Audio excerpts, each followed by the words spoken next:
All right, welcome everyone.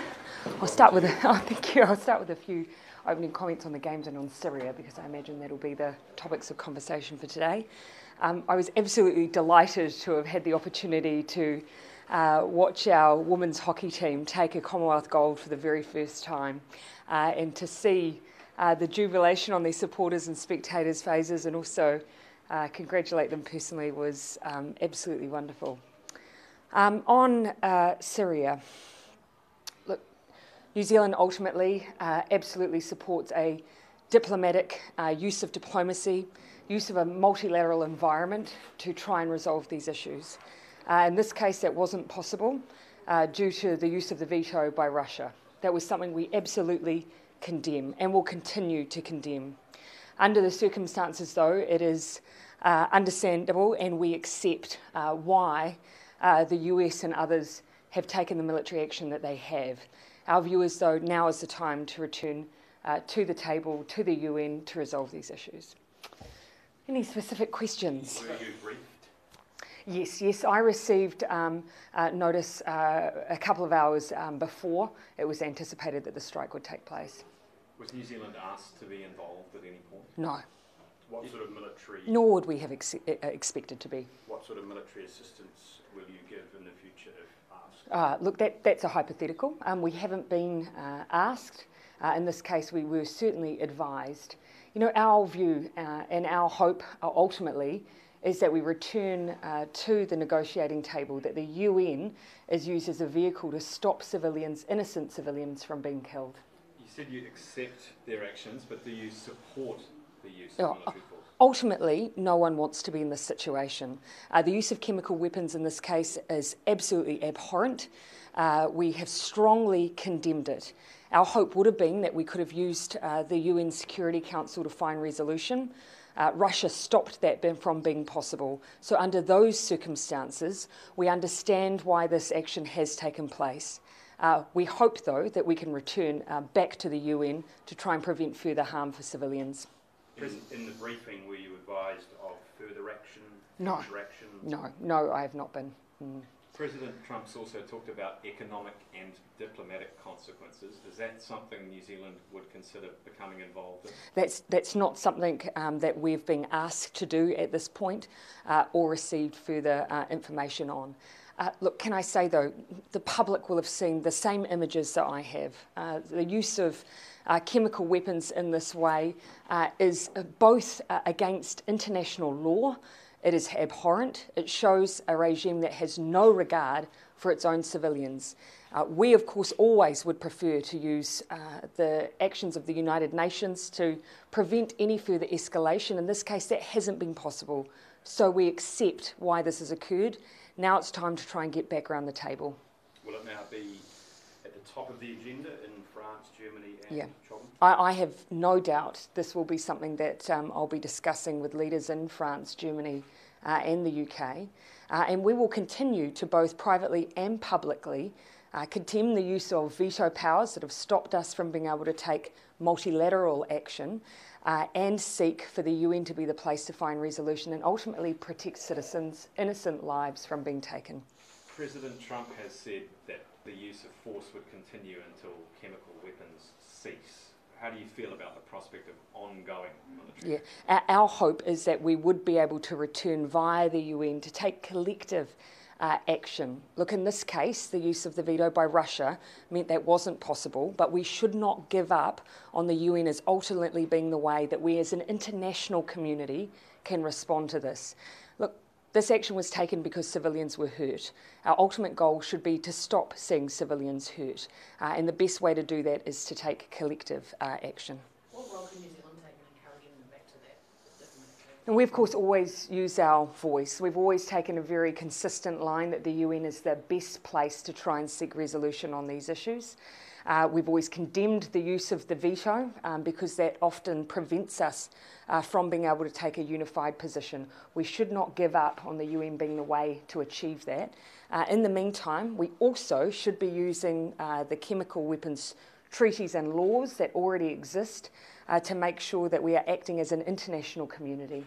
In the coming days, if not weeks, do you think you will be asked for military assistance? Oh, look, that's something I haven't anticipated. Obviously, I'll be having conversations directly with leaders in France, UK and Germany. I'm sure this will be discussed, but ultimately, I know one thing we will be united on is the hope that we see no more innocent lives taken in Syria. Does anyone want to try and segue to sports questions? Or, right, you're happy too? So this is your first time at the Commonwealth Games. What have you made of it, of the whole campaign so far? Oh, look, the atmosphere is a real standout, and particularly, reflecting on the athletics last night and the hockey today and the sevens, just the amount of support from Kiwis here, phenomenal. And you can see the athletes are really buoyed by that. With the athletics, you saw Val, the mum, 6 months old, is her baby. How does it make you feel as a mum to be watching someone else? I feel like I'm a bit worried that Dame Valerie set the bar a little bit too high in terms of just how exceptional she has been as an athlete in her recovery post having a child. She was someone I think that makes us all feel proud as it is. To see her out on the field last night was fantastic. We've had a brief glimpse of the Games. Obviously the Olympics are probably out of our reach, but as far as Com Games are concerned, do you think we could bid in the future? And look, it's been raised with me. There is no doubt that large-scale events, like of course the Rugby World Cup, we are soon to host the Americas World Cup again. No doubt they bring economic benefit. Something of that scale, though, we don't have a bid in, but we are refreshing our major events look and strategy, and that's something obviously that will probably be raised along the way. But at the moment, it's not currently on the table. Games organisers here have said that the model used here in the Gold Coast is one that New Zealand could follow. Have you looked at that model and whether it's something that could be applied to either this event or others in the future? Yeah, it's certainly been raised with me that here the work that's been done on both their transportation, housing, accommodation has been triggered by hosting the Commonwealth Games. Of course, my hope is that we make progress in those areas without necessarily having to have that timeline at the end of it, because there's no doubt that's infrastructure we need to fix too. Have you been to the Gold Coast before? Oh, many times. To the Gold Coast, not the Sunshine Coast? Yes, many times, yes. Do you have family and friends here? Yes, I have family here. I think most Kiwis do. And so where would you normally stay when you come as a Oh, well, look, tourist? I still remember the first time I ever came here as a 12-year-old, and so in my mind, it's all theme parks all the time. But I have very happy memories of my first visit. The Minister for Sport, Grant Wilson, has said that his number one priority is encouraging women into sport, or girls and women into sports participation. Yes. Is that something you're... Yes. Absolutely, and that's something that we frequently discuss. You know, when you look out at the podium today of those hockey players receiving that ultimate award, the gold medal, knowing that they're doing that, juggling study and juggling work and family, says something about our athletes, but also the fact we need to continue to elevate a range of codes and a range of women in those codes. How important to you is that the Games are on free-to-air television? Oh, look, everyone wants to be enjoying the success of our athletes together, and that comes down to access, being able to see them, whether or not it's proximity, being close enough to be able to come and see them in the flesh, ticketing being accessible, or whether it's finding them on programming and being able to see it that way. What's government's expectations of medals counts? And have you set... The more the better. I think the same as everyone. Of course, you're individually rooting for athletes, of course, where you've heard their story and you know them.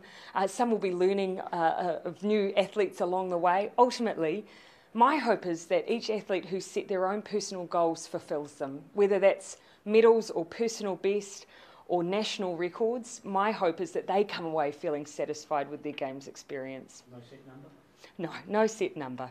I set targets on governments, not sports people. You've been meeting with the Queen for one-on-one Yes. in London. There was a little bit of talk here when Charles and Camilla were here about whether members of Parliament here were going to curtsy or not. Would you be a curtsy Oh, I don't mind protocol and tradition. These are not things that I get hung up on. So my approach is just to do that, just to be respectful. And if that involves there being some expectation around what can often be a subtle curtsy, I have no problem with that. People certainly make sure I know what's usually expected. Sorry, you've just come from the hockey, and we saw you on the broadcast there looking a little bit anxious at times. Can you take us through your emotions as you were watching? Oh, I'm unfortunately one of those people that finds myself drawn into a game, and I certainly wasn't thinking about anyone observing that as I was doing it. I was on my feet a lot. It was an exceptional game. The girls so deserved to win it. I know there would have been a lot of Kiwis probably watching with the same face that I might have had from time to time. Will you get out to anything else? Unfortunately, I don't have too much more time before I need to head out. I head out later tonight. Yep. But I'll be keeping a close eye on the men's game. Can I segue into politics? Where is the Labour Party at with candidate selection for the Nedcat? That is taking place tomorrow. Oh, 15, sorry. Yeah, that is tomorrow. Yeah. I was just saying, we hadn't moved time zones. It's tomorrow. It's tomorrow. How hard will the party go, and what's going to become pretty much a national safe seat? Oh, look, no matter what, we give our by-elections our all. I can tell you that having been a candidate in a by-election, where the other major party did not run, and we still gave it our all. So that's probably an indication of how seriously we treat by-elections. All right. Thanks, everyone. Thank you. I've got some hockey team sweat on me. I'm going to go wash off. Different.